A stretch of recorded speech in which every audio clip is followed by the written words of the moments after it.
almost prevents the Lord from washing his feet.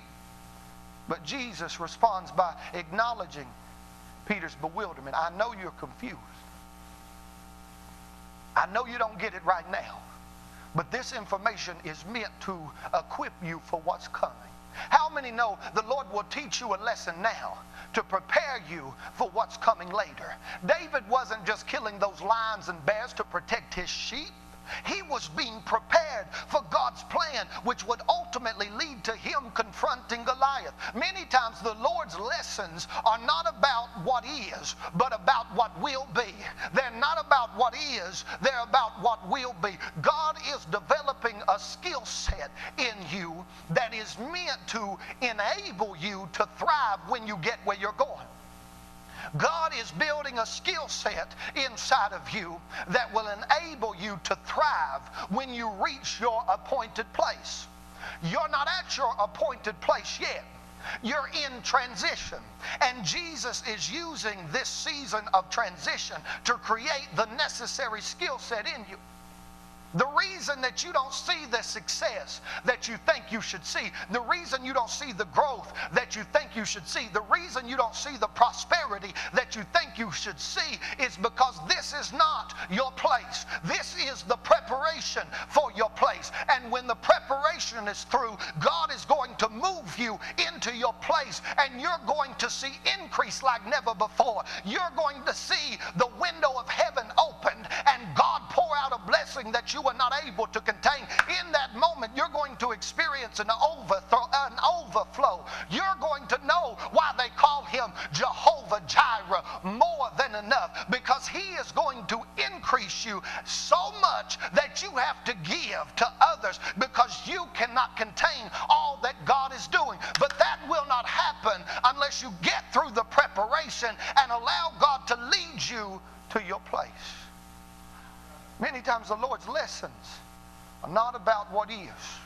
I know you can't apply it yet. I know you're not succeeding yet. You're not thriving yet. You haven't reached your destination yet. Your dreams haven't materialized yet.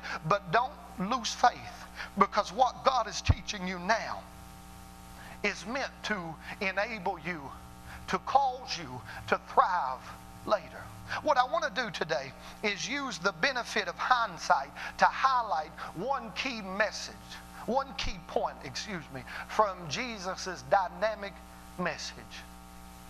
That point is, Jesus is able to clean up your dirty feet. Jesus is able to clean up your dirty feet. In order for you to understand the nature of this message, you have to first consider the audience. Jesus is giving this lecture to the 12 men that have consistently followed him for a considerable amount of time. Therefore, this is a message sent directly to the church. It's a message that reassures the believer. It's a message on continual deliverance. Continual deliverance. The Bible says many are the afflictions of the righteous, but God delivers them out of every single one. Continual deliverance, ongoing work. He that has begun a good work in you will perform it until the day of Jesus Christ. He's still working on me. You're not a finished product. You're a work in progress. You're still under construction. See, people are critical of you because they're judging you as if you are a finished product, as if you are a finished work. But what they don't realize, what they don't understand, is you're still a work in progress. You're not the pastor that you're going to be. You're not the preacher that you're going to be. You're not the singer that you're going to be. You're not the leader that you're going to be. You're not the husband that you're going to be. You're not the businessman that you're going to be. Not yet. But you are headed in that direction. He is working on you to bring you into what he has meant for you, what he has prepared for you. He's shaping and molding you through the circumstances and situations of your life so that one day you will be the husband you envisioned yourself being. You will be the pastor you envisioned yourself being. You will be the minister you envisioned yourself being. You will be the singer that you envisioned yourself being. But you have to be patient and let God work through his process. this message is a message of continual deliverance. Let me show you what I mean. In Jesus' day, most people bathed in a creek or watering hole, which was usually a short distance from their house.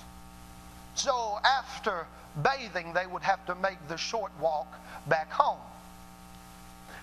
Because of the sandy region that they lived in, and due to the fact that most people went barefoot, when they arrived back at their house, their feet would be filthy.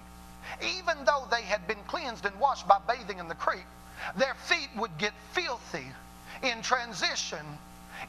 transition of going from the creek to the house. From the creek to the house. From the creek to the house. I'm wondering if you've ever stepped into anything while in transition, going from the creek to the house. I'm wondering if you've encountered anything going from the creek to the house. I'm wondering that if you've ever made a bad decision going from the creek to the house. I'm wondering that if you ever took a misstep going from the creek to the house.